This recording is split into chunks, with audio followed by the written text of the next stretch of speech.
Notice के चले जाते हो और पाकिस्तान से इतने संवेदनशील इलाके से होकर के जहां परिंदा भी पर नहीं मारता है, वहां से सीमा भाभी 4-4 बच्चों को दहेज में लेकर के आ जाती हैं आपके यहाँ। और कहते हैं प्यार में बड़ा ताकत होता है, वो प्यार के ताकत से वो आई हैं यहाँ पे, क्योंकि वो सच्चा प्यार करती थी। प्यार जो होता है वो बड़े बड़े लोगों से लड़कर कई बॉर्डरों को नहीं, कई सीमाओं को पार करके नहीं, वो हर हाल में जहां उनको जाना होता है पहुंच जाते हैं। प्यार तो हमारे चौकीदार महोदय भी बहुत करते हैं। हमारा नाम है एमजमा। क्या कुछ कहना चाहेंगे पाकिस्तान की सीमा हैदर और भारत के सचिन के बारे को लेकर? देखिए, अगर वो संविधान के हिसाब से आवे तब तो हम उसको सही मानते हैं। अगर संविधान मान्यता देती है, अगर उनके साथ वीज़ा है, अगर वीज़ा से आते हैं तो हम उसको सही मानते हैं। जिम्मेदार मोदी हैं, इसलिए नहीं कि केवल सीमा आई, सीमा पार से कोई भी आदमी इस तरीके की हरकत का, इस तरीके के गैर कानूनी गतिविधियों का, जिसको सीधे सीधे भारत विरोधी कहा जा सकता है, ऐसा कोई भी आदमी आए या वहां से कोई आदमी अगर सरकार भी उसको लाती है तो फिर ये सवाल तो उठेगा सरकार के ऊपर। क्या कुछ कहना चाहेंगे सीमा भाभी के लिए? देखिए, हम ये कहना चाहेंगे कि देश में बिल्कुल से अराजकता का माहौल है।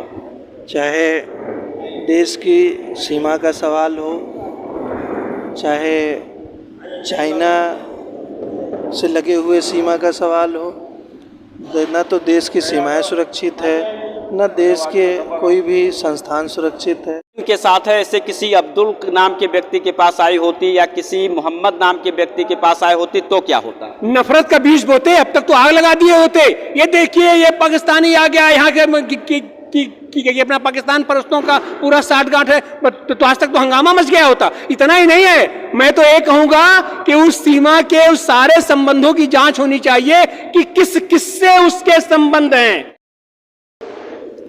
नमस्कार, मैं हूं अटल बिहारी शर्मा। आप देख रहे हैं आवाज जन जन की, अपराध भ्रष्टाचार के खिलाफ आवाज। आपको बता दें कि लगातार कई दिनों से हमारे भारत देश में सिर्फ और सिर्फ एक मुद्दा गरमाया हुआ है, जिसको इंटरनेशनल टीवी चैनल भी दिखा रहे हैं और सोशल मीडिया पर भी इस मामले का भारी भरकम चीज देखने को मिल रहा है।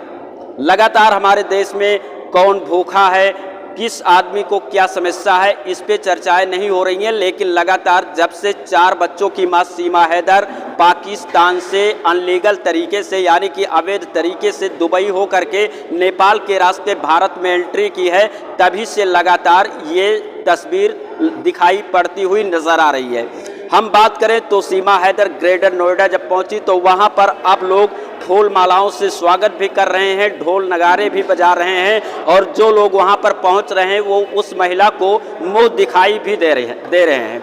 अब सोचने वाली बात यह है कि जो सीमा हैदर थी उसकी शादी पाकिस्तान में गुलाम हैदर नाम के व्यक्ति से होती है और 4 बच्चे की मां पबजी खेल करके सचिन नाम के लड़के से, जो भारत का रहने वाला है, उससे प्यार हो जाता है और प्यार का परवाना, यानी कि प्यार का परवाना लेकर के भारत में आती है। तो यहाँ पर कुछ लोग हैं, हम उनसे बात करेंगे और जानना चाहेंगे कि हमारे लखनऊ की जनता क्या सोच रही है। क्या नाम है सर आपका? डॉक्टर आनंद प्रकाश तिवारी। एक माहौल जो इस समय गरमाया हुआ है, हर आदमी के बच्चे के जुबान पर सिर्फ और सिर्फ सीमा भाभी और सचिन नाम आ रहा है, इसको आप किस हिसाब से सोचते हैं? माहौल तो देश में बहुत गरमाया हुआ है, हालांकि यह भी मामला है।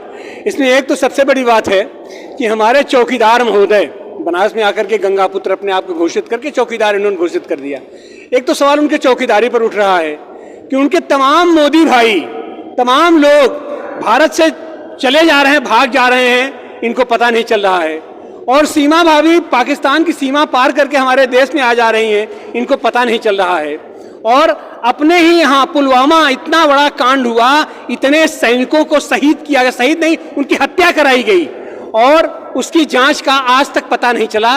और उन्हीं पाकिस्तान को जिसके खिलाफ बार बार मोर्चा खोलते हैं, उनको ला करके अपने सैनिक कैंपों की बाकायदे उनकी निगरानी कराई जाती है, उनका इनको पता नहीं चलता है। तो चर्चा तो बहुत है, लेकिन सीमा हैदर का जहां तक मामला है, यह तो वाकई इस सरकार के लिए डूब भरने की बात है, मोदी सरकार के लिए डूब भरने की बात है, उनके विदेश मंत्रालय का, उनके रक्षा मंत्रालय का, उनके सारे, और खास करके मोदी जी के लिए डूब भरने की बात है। ये तुम्हारी कैसी चौकीदारी चल रही है कि तुम्हारे दुश्मन देश से तुम जिसका जाते हो आप भी वहाँ पर अपना बिरयानी खाने जो बिना अपना किसी नोटिस के चले जाते हो, और पाकिस्तान से इतने संवेदनशील इलाके से होकर के जहाँ परिंदा भी पर नहीं मारता है, वहाँ से सीमा भाभी 4-4 बच्चों को दहेज में लेकर के आ जाती है आपके यहाँ। और कहते हैं प्यार में बड़ा ताकत होता है, उस प्यार के ताकत से वो आई हैं यहाँ पे, क्योंकि वो सच्चा प्यार करती थी। प्यार जो होता है वो बड़े बड़े लोगों से लड़कर, कई बॉर्डरों को नहीं, कई सीमाओं को पार करके नहीं, वो हर हाल में जहां उनको जाना होता है पहुंच जाते हैं।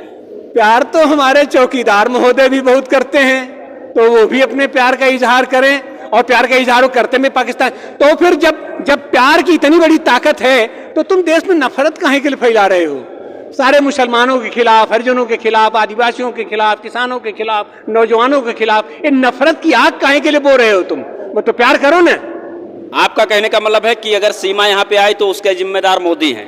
100% जिम्मेदार मोदी हैं। इसलिए नहीं कि केवल सीमा आई, सीमा पार से कोई भी आदमी इस तरीके की हरकत का, इस तरीके के गैर कानूनी गतिविधियों का, जिसको सीधे सीधे भारत विरोधी कहा जा सकता है, ऐसा कोई भी आदमी आए, या वहां से कोई आदमी अगर सरकार भी उसको लाती है, तो फिर ये सवाल तो उठेगा सरकार के ऊपर। अच्छा महाराज जी, ये बताइए कि अगर वो अनलीगल तरीके से ना आती, वीजा के साथ में आती, कानूनी प्रक्रिया पूरी करके आती 4 बच्चों को लेके, तो क्या वो भारत की बहू बन जाती?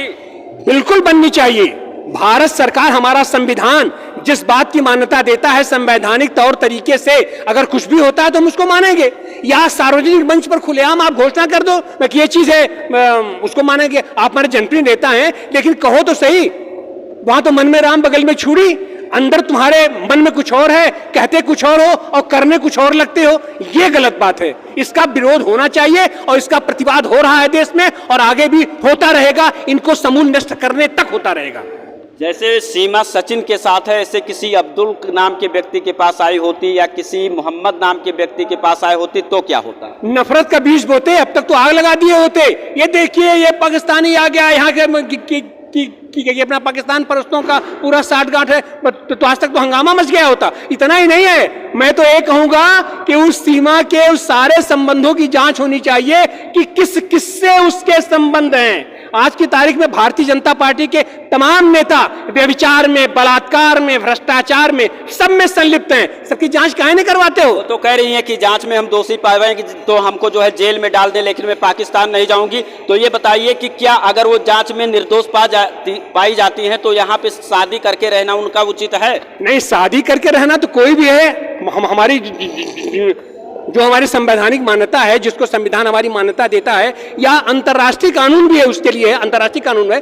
बाहर से लोग आते हैं, बाकायदा नागरिकता लेते हैं, विधिवत नागरिकता लेते हैं, देश के नागरिक। मतलब इसका समर्थन आप करते हैं कि अगर वो निर्दोष है, प्यार में आई है, तो भारत में हमारी बहू बन के रह सकती है? क्या नाम है सर आपका? मोहम्मद इरम रब्बानी। क्या कुछ कहना चाहेंगे सीमा भाभी के लिए? देखिए, हम ये कहना चाहेंगे कि देश में बिल्कुल से अराजकता का माहौल है। चाहे देश की सीमा का सवाल हो, चाहे चाइना से लगे हुए सीमा का सवाल हो, न तो देश की सीमाएं सुरक्षित है, न देश के कोई भी संस्थान सुरक्षित है। देश में बिल्कुल असुरक्षा का माहौल है, और एक मजाक सा चल रहा है, ऐसा लग रहा है। पाकिस्तान के लोग कहते हैं कि वो रॉकी एजेंट है, वो पहले इंडियन थी, और अपने भारत के लोग कहते हैं कि वो पाकिस्तान की एजेंट है। क्या कुछ इस पे जो है कि सोचा जाए? ये बहरहाल जांच का विषय तो है। हिंदुस्तान एक बड़ा मुल्क है, और ये सुरक्षा से जुड़ा हुआ मुद्दा है, तो इसको इस तरह से मजाक में नहीं लेना चाहिए। और एक बात और कहना चाहेंगे कि मीडिया से लेकर के हर जिम्मेदार संस्थाओं ने बिल्कुल से इस पर हल्का कदम उठाया, जो कि बहुत गलत है। देश की सुरक्षा से खिलवाड़ है। क्या कहना चाहेंगे चचा आप? क्या नाम है आपका? हमारा नाम है एमजमा। क्या कुछ कहना चाहेंगे पाकिस्तान की सीमा हैदर और भारत के सचिन के बारे को लेकर? देखिए, अगर वो संविधान के हिसाब से आवे तब तो हम उसको सही मानते हैं। अगर संविधान मान्यता देती है, अगर उनके साथ वीज़ा है, अगर वीज़ा से आते हैं तो हम उसको सही मानते हैं। तो आपने देखा यहाँ पर कई लोग थे, और कई लोगों से मैंने बात किया, और लोगों का जो कहना था वो यही कहना है कि कहीं ना कहीं से जो हमारे देश के प्रधानमंत्री नरेंद्र मोदी जी हैं, उनकी चूक है, और उनका जो खुफिया एजेंसी है या जांच करने वाले लोग हैं जो बॉर्डर पे तैनात रहते हैं, वो कहीं ना कहीं से लापरवाही करते हैं। तभी इस प्रकार से सीमा को पार करके पाकिस्तान से या चीन से लोग भारत में घुसपैठ कर लेते हैं। बाकी आप सभी दर्शकों को वीडियो देखने के लिए बहुत बहुत धन्यवाद। आपका क्या राय है कमेंट करके ज़रूर बताइएगा। इसी के साथ जय हिंद।